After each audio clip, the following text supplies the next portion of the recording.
Muy buenas tardes, tengan apreciables alumnas y alumnos. Es un placer para su servidora en esta ocasión poder disertar nuestra tercer cápsula informativa en donde vamos a abordar propiamente las instituciones de financiamiento de los derechos humanos.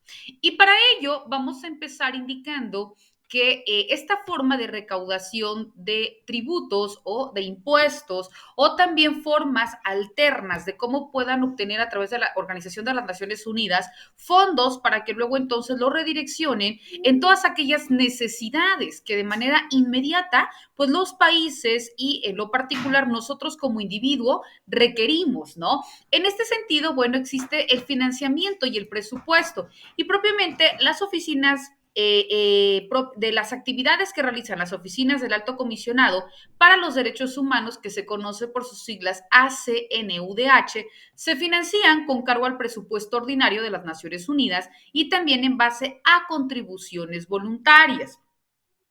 Dentro del presupuesto ordinario de las Naciones Unidas, se establece que la Carta de las Naciones Unidas, a partir de un tratado internacional, obliga a los Estados miembros a pagar una parte del presupuesto, es decir, una parte del recurso que sí o sí tienen que destinar para la protección de los derechos humanos.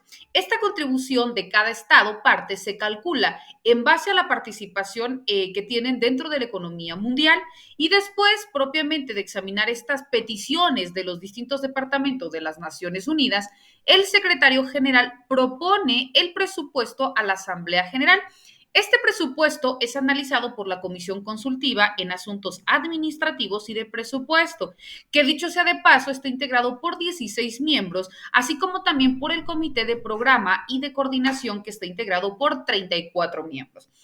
Estos giran una recomendación a la comisión y también al comité que se remiten a la Comisión de Asuntos Administrativos y de Presupuesto de la Asamblea General, que está integrada por los Estados miembros, quienes también examinan el presupuesto.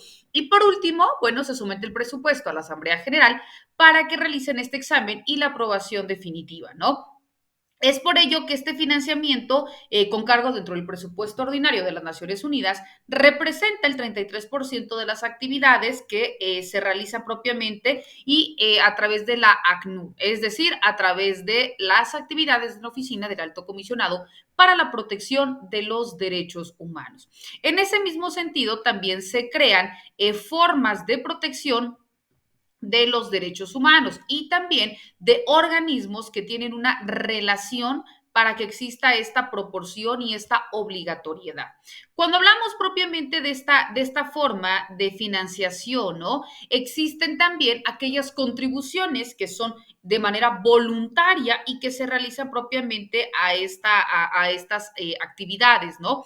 Y por ello se establecen cómo han incidido algunos de los países, dentro de los cuales se encuentra Australia, Dinamarca, Georgia, Eslovenia, Luxemburgo, Australia, México, Nueva Zelanda, Irlanda, Suiza, España, Eslovaquia, Irlanda, Portugal y demás, ¿no? En donde se establece, pues, que la financiación es a través de casi 2/3 fondos que recibe la ACNUC y que proceden de las contribuciones voluntarias de los estados que son miembros, ¿verdad?, de la comunidad internacional, así como de otros donantes. Y el resto proviene del presupuesto ordinario de las Naciones Unidas. El presupuesto ordinario de las Naciones Unidas es, como ya dijimos, ¿no?, aprobado por la Asamblea General y se financia a través de las cuotas que pagan los estados miembros.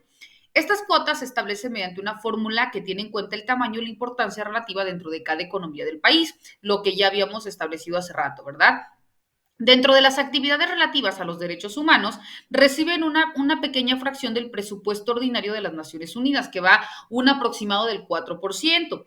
Este presupuesto debe financiar las actividades encomendadas por la Asamblea General y los órganos subsidiarios, comprendida las del Consejo de los Derechos Humanos, donde los derechos humanos vemos que son responsabilidades estatutarias reconocidas como uno de los tres pilares del sistema de las Naciones Unidas, junto con los otros dos, que es el desarrollo de la paz y también de la seguridad, ¿no?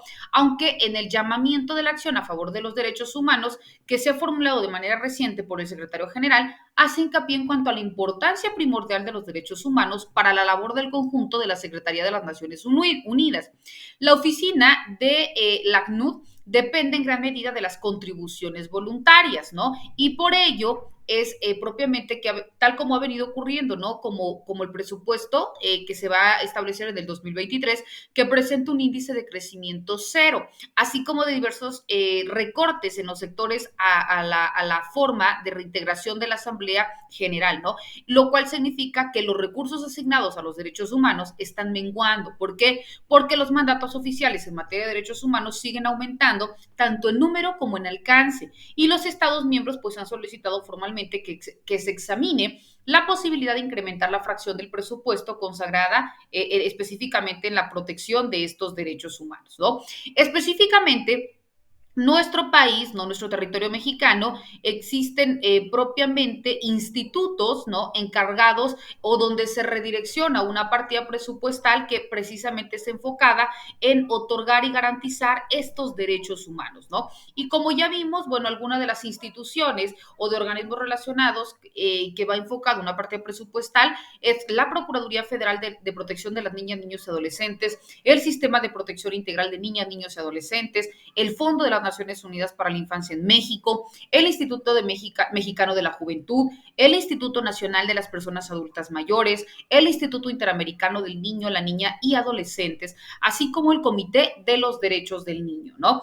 Vemos también que en ese mismo sentido, cómo se aplica y cómo se distribuye propiamente este recurso y cuáles van a ser aquellas instancias encargadas en el mismo sentido de operar y de trabajar en pro de estos derechos, ¿no? Ahora bien, a nivel internacional vemos que el Fondo Mundial de los Derechos Humanos, que es conocido por sus siglas FDHM, entrega permanentemente subvenciones para avanzar propiamente en el respeto y en la protección de los derechos humanos en varios países del mundo. Desde el 2003, el Fondo de Derechos Humanos o el Fondo Mundial por los Derechos Humanos apoya organizaciones que buscan alternar al estatus, ¿no? Que es propiamente defender, proteger y promover los derechos humanos. El apoyo, pues no tiene ningún tipo de restricción, sí, sin embargo, únicamente debe estar enfocado hacia proyectos que busquen lograr un cambio positivo, ¿no? En materia de derechos humanos.